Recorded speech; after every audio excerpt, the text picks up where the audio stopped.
High, আমি রিয়া। তো সারাদিন প্রচণ্ড ব্যস্ততার মধ্যে কাটার পর রাত্রিবেলার ডিনার তৈরি করতে একদম ভালো লাগেনি। সেই মতো কিন্তু আমরা দুজনেই বেরিয়ে গেছিলাম একটু ঘুরতে এবং বাইরে খাওয়া দাওয়া করবো সেই উদ্দেশ্যে। তো যেতে যেতে একটা সুন্দর ক্যাফে আমাদের চোখে পড়ে, তো সেখানে কিন্তু আমরা বসে পড়ি। এরপরে কিন্তু সেখান থেকে আমরা নিয়ে নিই একটা দারুণ কম্বো, চিলি চিকেন আর চাউমিন।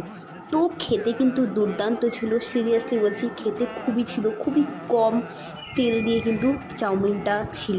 তো তারপরে কিন্তু আমরা দুজনে চাউমিন আর চিলি চিকেন গল্প করতে করতে খাওয়া দাওয়া করে নেই। তো আমরা বাড়ির জন্যও কিন্তু একটা বিরিয়ানি পার্সেল করে নিই।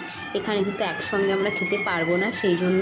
তো আমরা কিন্তু ফার্স্টে চাউমিন আর চিলি চিকেনটা খেয়ে নিয়ে এবার বাড়ির দিকে যাব। পার্সেলটা কিন্তু আমরা করে নিয়েছি, একটা বিরিয়ানি কিন্তু আমরা নিয়ে নিয়েছি।